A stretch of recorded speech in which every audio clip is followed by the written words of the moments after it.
2021년 5월 13일 목요일 새벽 기도를 함께 드리겠습니다. 하나님의 말씀은 요한복음 18장 1절부터 40절까지의 말씀입니다. 예수께서 이 말씀을 하시고 제자들과 함께 기드론 시내 건너편으로 나가시니 그곳에 동산이 있는데 제자들과 함께 들어가시니라. 그곳은 가끔 예수께서 제자들과 모이시는 곳이므로 예수를 파는 유다도 그곳을 알더라. 유다가 군대와 대제사장들과 바리새인들에게서 얻은 아랫사람들을 데리고 등과 횃불과 무기를 가지고 그리로 오는지라. 예수께서 그 당할 일을 다 아시고 나아가 이르시되 너희가 누구를 찾느냐? 대답하되 나사렛 예수라 하거늘 이르시되 내가 그니라 하시니라. 그를 파는 유다도 그들과 함께 섰더라. 예수께서 그들에게 내가 그니라 하실 때에 그들이 물러가서 땅에 엎드려지는지라.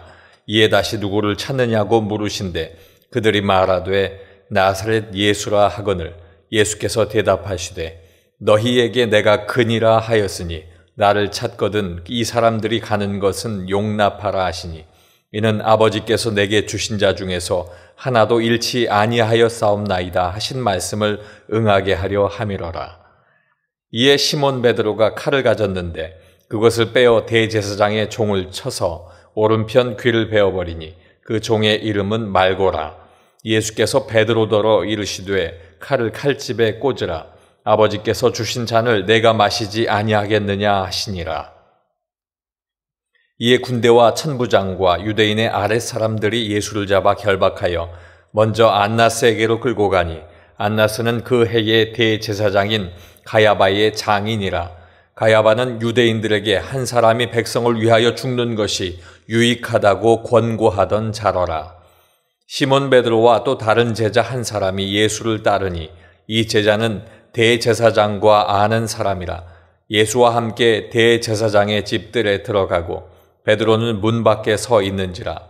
대제사장을 아는 그 다른 제자가 나가서 문 지키는 여자에게 말하여 베드로를 데리고 들어오니 문 지키는 여종이 베드로에게 말하되 너도 이 사람의 제자 중 하나가 아니냐 하니 그가 말하되 나는 아니라 하고 그때가 추운 고로 종과 아랫사람들이 불을 피우고 서서 쬐니 베드로도 함께 서서 쬐더라. 대제사장이 예수에게 그의 제자들과 그의 교훈에 대하여 물으니 예수께서 대답하시되 내가 드러내놓고 세상에 말하였노라. 모든 유대인들이 모이는 회당과 성전에서 항상 가르쳤고 은밀하게는 아무것도 말하지 아니하였거늘 어찌하여 내게 묻느냐? 내가 무슨 말을 하였는지 들은 자들에게 물어보라. 그들이 내가 하던 말을 아느니라. 이 말씀을 하심에 곁에 섰던 아랫사람 하나가 손으로 예수를 쳐 이르되 내가 대제사장에게 이같이 대답하느냐 하니 예수께서 대답하시되 내가 말을 잘못하였으면 그 잘못한 것을 증언하라.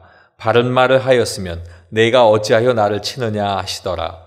안나스가 예수를 결박한 그대로 대제사장 가야바에게 보내니라.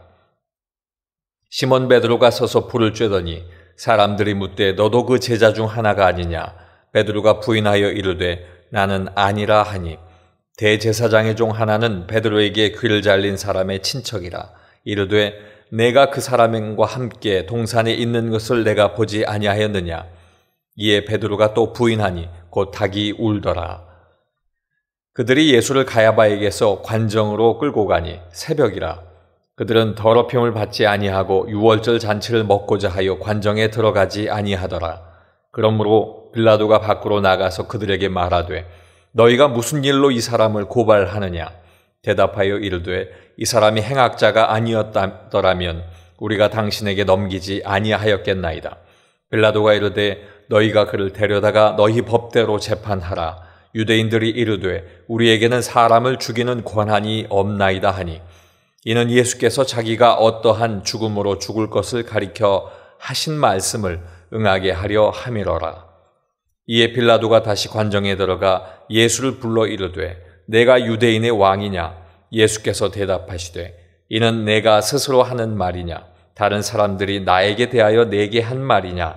빌라도가 대답하되 내가 유대인이냐? 내 나라 사람과 대제사장들이 너를 내게 넘겼으니 내가 무엇을 하였느냐? 예수께서 대답하시되 내 나라는 이 세상에 속한 것이 아니니라. 만일 내 나라가 이 세상에 속한 것이었더라면 내 종들이 싸워 나로 유대인들에게 넘겨지지 않게 하였으리라. 이제 내 나라는 여기에 속한 것이 아니니라. 빌라도가 이르되 그러면 내가 왕이 아니냐? 예수께서 대답하시되 내 말과 같이 내가 왕이니라. 내가 이를 위하여 태어났으며 이를 위하여 세상에 왔나니 곧 진리에 대하여 증언하려 함이로라. 무릇 진리에 속한 자는 내 음성을 듣느니라 하신대 빌라도가 이르되 진리가 무엇이냐 하더라. 이 말을 하고 다시 유대인들에게서 나가서 이르되 나는 그에게서 아무 죄도 찾지 못하였노라. 유월절이면 내가 너희에게 한 사람을 놓아주는 전례가 있으니 그러면 너희는 내가 유대인의 왕을 너희에게 놓아주기를 원하느냐 하니 그들이 또 소리질러 이르되 이 사람이 아니라 바라바라 하니 바라바는 강도였더라. 아멘. 오늘 주시는 말씀 요한복음 18장 말씀을 통해서 예수님께서 잡히실 때에라는 제목으로 함께 말씀의 은혜를 나누겠습니다. 예수님은 자신을 잡은 사람들을 물리칠 힘이 있으셨습니다. 그러나 하나님의 뜻을 이루시기 위해서 잠잠히 세상의 권세 앞에 순응하셨고 그들에게 신문받으시고 재판을 받으셨습니다.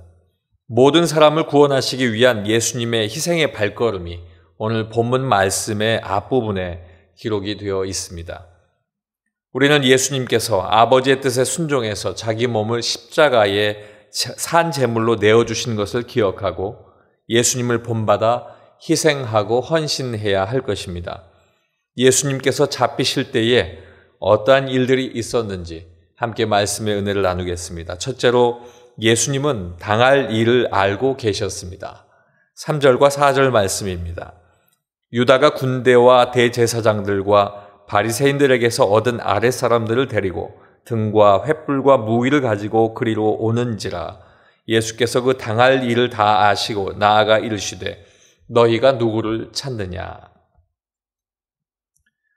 군대와 대제사장 그리고 바리새인들이 아랫사람들을 이끌고 유다를 또 앞세워서 예수님을 체포하러 오고 있었습니다.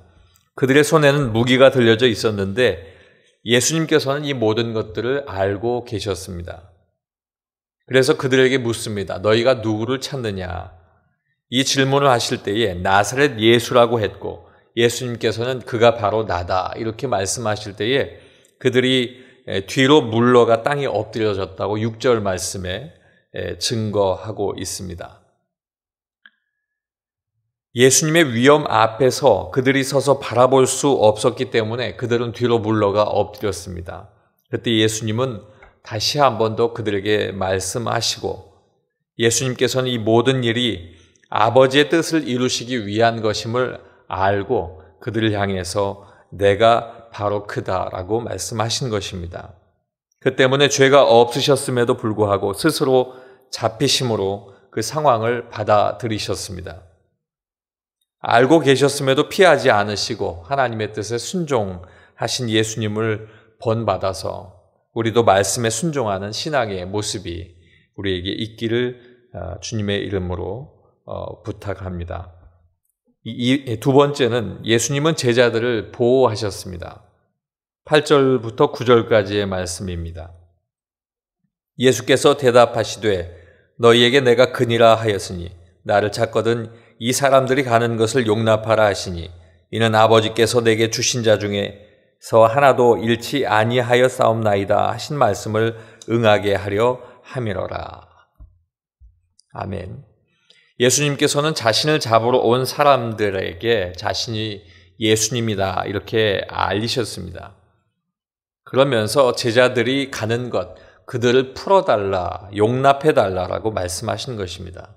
예수님의 이 말씀은 요한복음 6장 39절 말씀에 나를 보내신 이의 뜻은 내게 주신 자 중에 내가 하나도 잃어버리지 아니하고 마지막 날에 다시 살리는 이것이니라 하신 그 말씀을 성취하시기 위함이었습니다. 예수님께서는 구속사역을 위한 고난을 받아들이셨고 제자들을 보호하심으로 그리고 그들이 온전히 서는 그날까지 그들의 모든 것들이 다치지 않기를 바라셨습니다. 이것은 제자들을 향한 예수님의 사랑이셨습니다. 잡히지 않고 남은 그들은 예수님이 잡히신 이후에 수치와 고난을 당하시고 죽으시고 부활하심을 목격한 그 이후에 그들은 복음의 증인이 되어야 할 귀중한 사명자로서 남겨두신 것입니다. 그들의 사명이 복음을 전하고 복음을 위해서 생명을 드리는 것이지만 아직은 때가 이르지 않았기 때문에 그들에게 예수님의 보호하심이 있었다 하는 것입니다. 아시는 것처럼 예수님께서는 나를 사랑하십니다. 그 사랑은 변함없는 영원한 사랑입니다. 사랑을 아는 신앙인이 되어서 끝까지 복음을 증거하기를 소망합니다. 마지막 세 번째는 예수님은 베드로의 행동을 꾸짖으셨습니다. 10절부터 11절 말씀에 보면 이에 시몬 베드로가 칼을 가졌는데 그것을 빼어 대제사장의 종을 쳐서 오른편 귀를 베어버리니 그 종의 이름은 말보라. 예수님께서 베드로더러 이르시되 칼을 칼집에 꽂으라. 아버지께서 주신 잔을 내가 마시지 아니하겠느냐 하시니라. 몰려온 사람들이 예수님을 잡으려고 하자 베드로가 예수님을 잡아가지 못하도록 폭력으로 행하면서 저항하고 막으려고 했습니다. 베드로는 이미 칼을 가지고 있었습니다. 그 칼을 빼서 대제사장의 종에게 휘둘렀는데 대제사장의 종은 오른쪽 귀가 잘려버렸습니다. 순간적인 베드로의 행동은 예수님께서 순종으로 말미암아 이루고자 하시는 그 뜻을 막게 되는 어리석은 행동이었습니다. 이를 본 예수님께서는 베드로의 행동을 꾸짖으시고 칼을 다시 칼집에 꽂으라 말씀하셨습니다. 그리고 아버지께서 주신 잔을 내가 마시지 아니하겠느냐, 내가 마실 것이다 라고 말씀하신 것입니다. 아버지께서 주신 잔을 마셔야 그 뜻을 이룰 수 있기 때문에 그렇게 말씀하신 것입니다. 주께서 아버지의 뜻에 순종하심으로 하나님의 그 뜻이 이루어지게 되고 그 중심이 예수님 속에서 우리까지 이어지게 된 것입니다. 살아가는 성도 여러분, 예수님을 통해서 하나님의 자녀가 된 우리는 인간적인 행동이 앞서기 이전에 하나님의 뜻을 구하고 말씀에 따라 행동하는 지혜로운 성도가 되어야 될 줄로 믿습니다. 이와 같은 성도 되시길 주님의 이름으로 축원합니다. 기도하겠습니다. 아버지 하나님, 예수님께서 잡히실 때에 모든 당할 일들을 다 알고 계셨고 제자들을 보호하셨고 그럼에도 불구하고 예수님의 그 모든 순종의 일들을 그르치려 했던 베드로를 꾸짖었던 일들을 오늘 말씀을 통해서 알게 되었습니다. 하나님, 우리가 끝까지 예수님의 그 사랑을 기억하게 하셔서 사명을 지키게 하시고 늘 보호하시고 인도하신 주의 사랑을 잊지 않게 도와 주시옵소서. 우리에게도 사명 주셔서 감사합니다. 이제 하나님께서 일하시고 하나님께서 행하신 귀한 성전이 다 지어지고 이제 우리가 그곳으로 이사할 일들이 남아있는데 하나님 그 모든 일들 속에 함께하여 주셔서 모든 이사하는 과정까지도 하나님 주장하여 주시고 보호하여 주시옵소서. 우리에게 세워주신 담임 목사님 기억하여 주시고 아버지 하나님께서 늘 함께 동행하시며 하나님의 귀한 말씀을 주시고 그 말씀을 받아 우리에게 선포하실 때에 하나님의 놀라운 역사가 나타나게 도와 주시옵소서. 오늘도 아버지 하나님께 기도하기 위해 모인 모든 분들 위해 함께 하셔서 그 기도를 응답하시고 함께 동행하여 주시옵소서. 예수님 이름으로 기도하옵나이다. 아멘.